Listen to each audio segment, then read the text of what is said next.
Hey, this is Rich O'Neill with Elite Functional Performance here in Charlotte, North Carolina.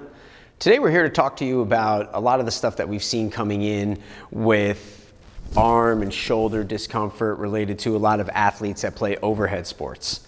A lot of these sports are very common throwing actions, say like baseball, but we've had a lot of athletes that play lacrosse and a lot of the long lever movements, as well as our swimmers. Anyone who has that arm in an overhead position coming in with a lot of discomfort, a lot of maybe some tendonitis, inflammation in that shoulder region. So we're going to take you through some strategies today using a pretty nifty tool to help overcome some of that.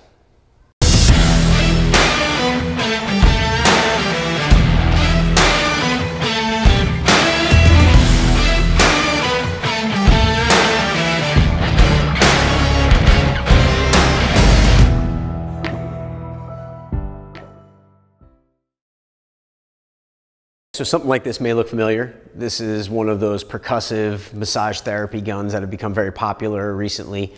They're all over the place. You can get them directly from manufacturers. We picked this one up off of Amazon. Competitively priced, they range all over the place. You don't necessarily need the most expensive one to get the most effectiveness from the tool. We have a range of speeds that create percussive force that allows the tissue to receive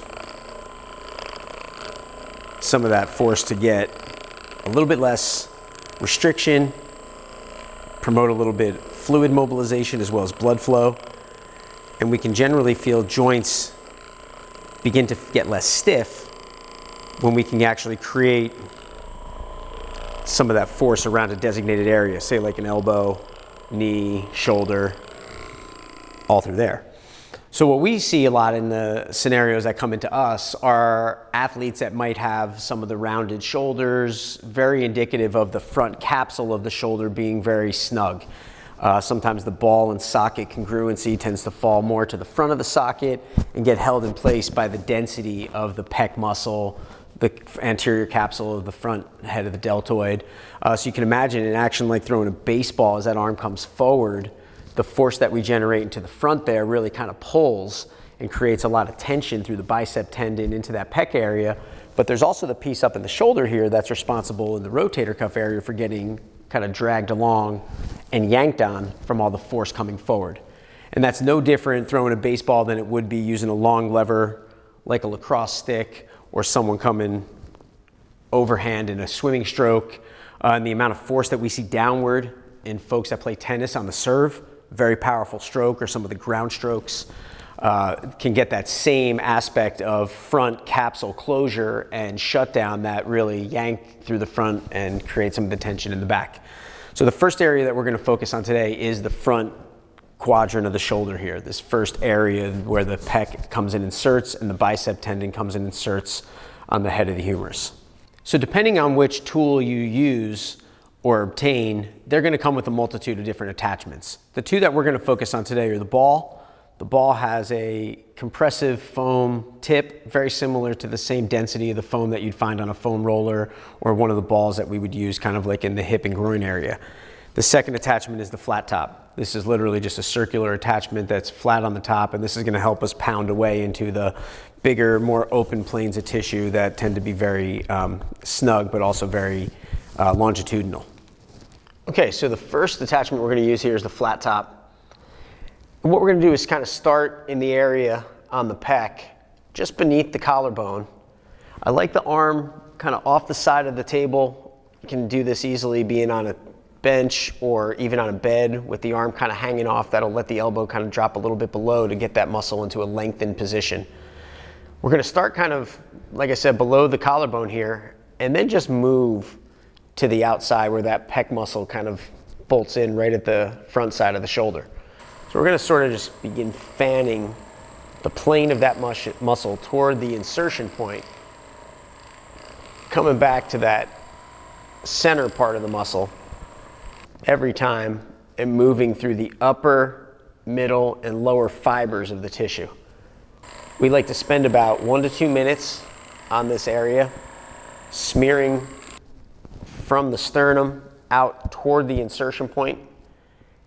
And we can always extend the arm, keeping the palm up if it gets a little uncomfortable in that 90-degree position.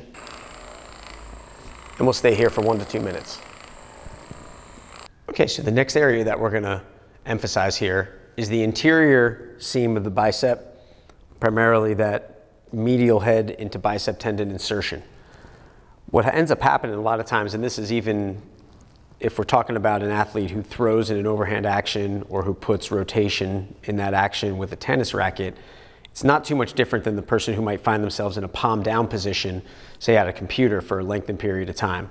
So what happens is when we wind the upper arm bone internally, it really gets the inner tendon of the bicep insertion right on top of that pec. And so when that tightens up and gets very compressed, a lot of discomfort, a lot of neck tension through there. So we want to be able to kind of open that up and get the gun going in that area to let that tendon start to breathe a little bit and get that inner seam of the bicep to soften up. So we start again with the flat top attachment. We're going to start kind of at the front there and then just kind of move down the inner seam of the arm, looking for any particular areas that might be tight, what we would refer to as a trigger point. So we want to be careful with how much percussive force we send into this area, meaning we don't want to really be digging in too hard. It's not a very meaty area, but there are a pile of nerves that run down the inseam of the arm and then connect down into the fingers. So if we feel the fingers getting a little jumpy and a little twitchy, odds are good we're just at a too high of a setting with the gun or maybe digging in a little bit too hard. We don't have to have that much force. We can just kind of localize those trigger points and then just stay on it for a little bit, cycling a couple breaths to get it to let go a little bit. So once we've got about a minute or so work down the inner seam of the bicep head, we're going to pull the arm into a position here that'll really give us full presentation of the tendon. So when we pull the elbow back, we want to see the ball almost dive to the front of the socket. That's going to present the tendon very easily for us to use that flat top attachment and begin smearing downstream, really exposing the area of the tendon that tends to be very locked in and very snug. So again, not a lot of required percussive force here. We don't have to dig too deep and bring too much intensity to it. Just kind of fanning over that and allowing the gun to do some work there to bring blood flow to that area is sufficient. So we're going to work with the ball attachment next. Ball attachment has that same percussive foam that's very familiar from using foam rollers and other devices for soft tissue mobilization. When we are in that forward position, say either having completed an overhead action in athletics or maybe from a more passive position in relation to being on a computer or some of the positions we find ourselves in life, there's the dual effect of having the anterior or front side of the capsule be very snug and holding things in a fixed place, but the rear portion here of the rotator cuff muscles tend to get very influenced by the force on the front side. So it's important to be able to get into the back area here and access some of the regions in the trap as well as under into the armpit and shoulder blade area that also tend to get very snug and have a limiting factor in our range of motion. So the position that's going to be most ideal here will be one where we sort of let the arm come forward and almost hang between the legs, and then we can kind of reach over the opposite shoulder here and begin to work from the shoulder blade area that's nearest to the spine out to the corner of the shoulder capsule. Moving back in. And again, we've got lower fibers as well as upper fibers in the trapezius area that all tend to get very tight and locked down from some of the tension of being in that constant forward position. So we make sure we get under there. The next position that we're going to work with is where we lift the arm and we bring the gun into the underneath corner of the armpit. That's another area of insertion for one of the major rotator cuff muscles that tends to get very tight from doing things like plugging in seat belts and stabilizing the shoulder in that palm down position. So we want to be able to get up in there and kind of work into any tender areas, spending a good amount of time working from palm up to palm down position when we're in there, and make sure we get about 1 to 2 minutes flossing around in that zone.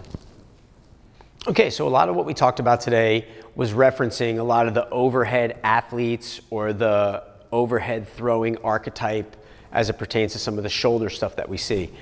But we have to talk about the positioning of the shoulders in general. So whereas someone who could be coming from a high to low angle with a sport will find the ball resting in the front of the socket, there really isn't much difference from a new mom who's holding an infant or someone who spends a lot of time on the computer with that palm down position. They're going to get that same front ball positioning that's going to kind of drag on the rotator cuff and make this appropriate for them as well. So we have the demographic of users with a tool like the gun that are getting their shoulders snug and short from a lot of active work. But then we've also got the folks that are out there getting their shoulders short and snug from a lot of passive positioning. It's still the same muscle area that takes a beating, so we can find some relief using the gun in those particular zones, whether you are someone who's there for an occupation or someone who's there actively through athletics. So if you like what you saw about this video today, then be sure to leave us your information on our website so we can get you scheduled for a complimentary analysis session.